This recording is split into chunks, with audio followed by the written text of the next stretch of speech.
ભારતીય વર્ષની એક વિશિષ્ટતા છે કે આપણા દેશમાં ઘણી બધી ઋતુઓનું વૈવિધ્ય જોવા મળે છે, જે બીજે ક્યાંય જોવા મળતું નથી.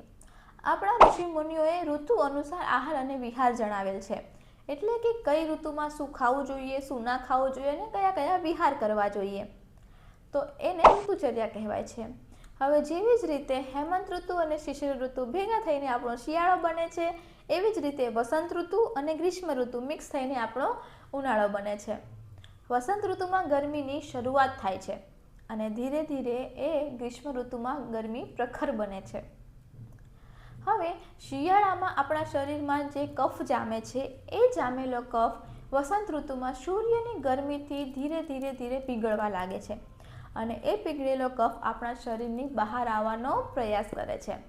એટલા જ માટે વસંત ઋતુને કફ પ્રકોપક કાળ કહેલો છે, કારણ કે આ કાળ દરમિયાન એટલે કે આ ઋતુ દરમિયાન કફને લગતા રોગો થવાની સંભાવનાઓ વધી જાય છે, જેવી કે શરદી, ખાંસી, અસ્થમા, ન્યુમોનિયા.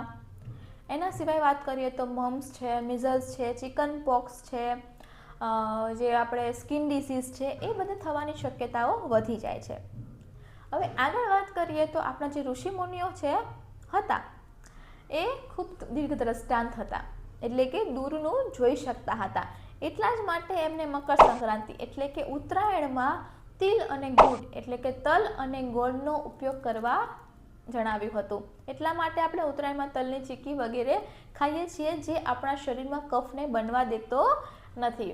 અને હા, એવી જ રીતે ઋષિમુનિઓ કહે છે કે હોળી ધૂળેટીમાં તમારે હલકા, સૂખા અને શેકેલા ધાન્યનો ઉપયોગ કરવો જોઈએ.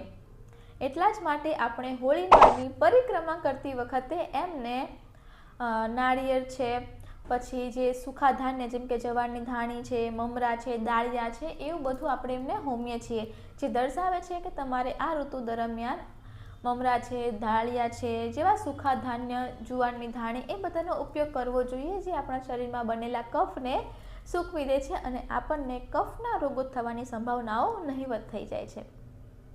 આગળ વાત કરીએ તો વસંત ઋતુમાં જેમ ધીરે ધીરે ગરમી વધે છે અને એ જ ગરમી ગ્રીષ્મ ઋતુમાં એકદમ પ્રખર બને છે, જે આપણા શરીરમાં પાણીની માત્રા ઓછી થતી જાય છે.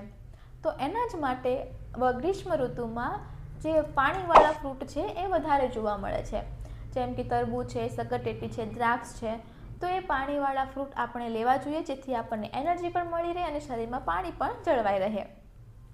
બીજું છે કે ગરમી વધતા આપણા શરીરમાં પાણી જળવાઈ રહે, એટલા માટે આપણે પ્રવાહીનો પણ વધારે ઉપયોગ કરવો જોઈએ. પ્રવાહીમાં તમે વરિયાળીનો શરબત છે, ગુલકંદ છે, શેરડીનો રસ છે, જે આપણે વાત કરીએ તો નાળિયેર પાણી છે એ પણ તમે લઈ શકો છો. એના સિવાય ઉશિર પાનક છે, એ બધાનો તમે ભરપૂર ઉપયોગ કરી શકો છો, જેથી તમારા શરીરમાં પાણી જળવાઈ રહે. તો આ ઋતુચર્યાની જો આપણે વાત કરીએ અથવા તો 2 વાક્યમાં જો ઋતુચર્યાને સમજવી હોય તો જે ઋતુમાં જે ફળ અને શાકભાજી મળે છે એનો ભરપૂર પ્રમાણમાં ઉપયોગ કરવો જોઈએ.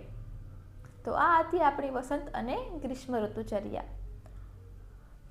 તો જો માહિતી ગમી હોય તો આ વિડીયોને લાઈક એન્ડ શેર કરો અને અમારી ચેનલને સબસ્ક્રાઈબ કરો. Thank you.